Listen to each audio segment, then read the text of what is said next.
It's an emerging idea in the fight against global poverty. Instead of offering poor people traditional aid, such as seeds or job training, why not just give cash? NPR's Nurity Aizenman traveled to Zambia, where they've just finished a major experiment. We're in a classroom in a village called Yuka. Outside, the kids are at recess. In here, the room is crammed with adult women, all listening intently as an official at the teacher's desk calls out names from a list. He gets to number 76. Likezo Nasilele. Likezo? A petite 30-year-old in a green sarong and flip-flops steps forward. The official reaches into a metal box and starts handing her cash. 3, 4, 5, 6. Pocketing the money, Nasilele is all smiles. These payouts have changed her family's life. She's been getting up to $18 every other month for over 2 years. Before that, she and her husband couldn't even afford to feed their kids properly. But they were able to use the cash to start a bunch of businesses. We've more than doubled our money, she tells me, speaking in the local language, Lozi. We are now all set. Hundreds of other couples tell a similar story. The payouts were an experiment by the government. Officials wanted to see what would happen if they gave some of the country's poorest young families a steady stream of cash. The results have been so impressive, the government has now decided to massively scale up cash aid. With one caveat. They're only going to give the money to people who can't really work. The elderly, the sick, single moms with lots of kids. They're not going to give it to the kinds of families that made up the vast majority of this experimental program. Families like Nasilele's, where there's both a mom and a dad who's able-bodied. Esther Nagambi is the official in charge of the new cash program. We had to strike a balance. What was going to be socially acceptable? Socially acceptable. This is a story of how our gut feelings about which poor people deserve our help and which do not can be so entrenched they led a government to ignore the radical lesson of its own experiment, to take a pass on a transformative solution to poverty.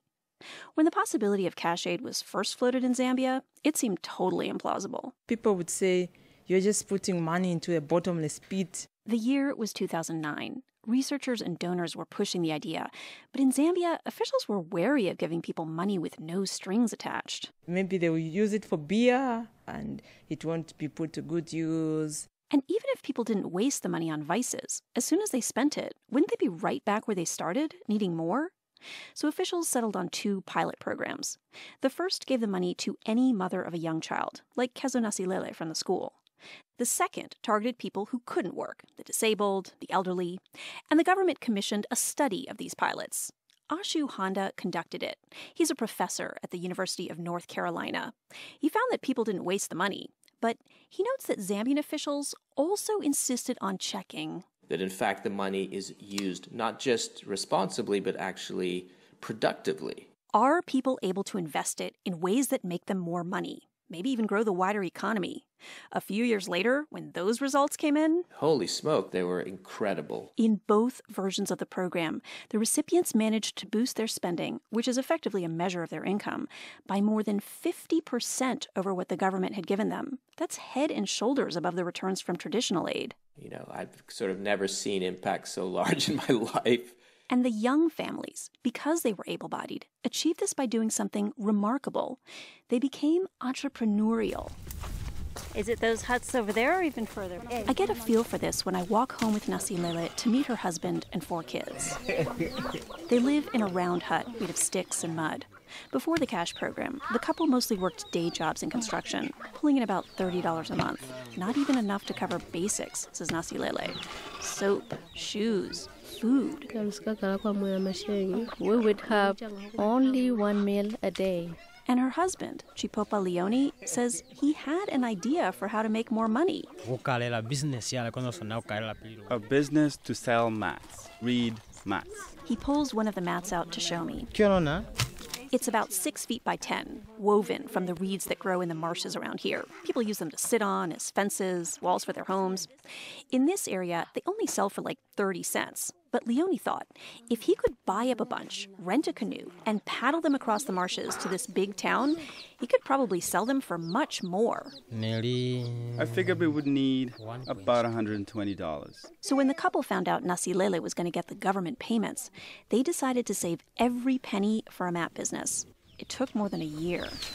Do you remember when your wife came home from getting that last payment? Yes, I can remember that day well. I said to her, now, everything's gonna be okay. And he was right. Their first trip selling mats in the big town, they turned a profit of $340. Now, it takes weeks to purchase enough mats. On their last trip, their canoe capsized in choppy waters, and they lost every single one. Still, when I asked Leone, now that the cash program is being phased out, will you be okay? He shrugs it off. We're not worried that we'll ever go back to that life. Now, we're on another level. The researcher, Ashu Handa, says the implications of this dynamic were huge.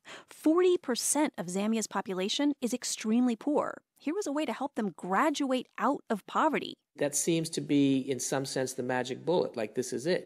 Best of all, Zambia can afford it. They've got vast reserves of resources like copper. So why aren't they going for it? Ngambi, the social welfare official, says there've been gripes from the public. Young women collecting a government check just for having a kid? People were calling the women divas. Yeah, we are turning them into these divas. As for the dads, if they can work, why should they be on the program? But most important, Ngambi says, Zambia's top leaders shared that queasiness. They're putting in tens of millions of dollars to support people who are not able to work. But Ngambi says it was clear they would never back a plan to include able-bodied people. No, we were not going to get support because everybody would be saying that you're trying to give money to lazy people and that you are encouraging laziness. That view could change, she adds, but she's not sure she'll be alive to see it. Nurity Aizenman, NPR News.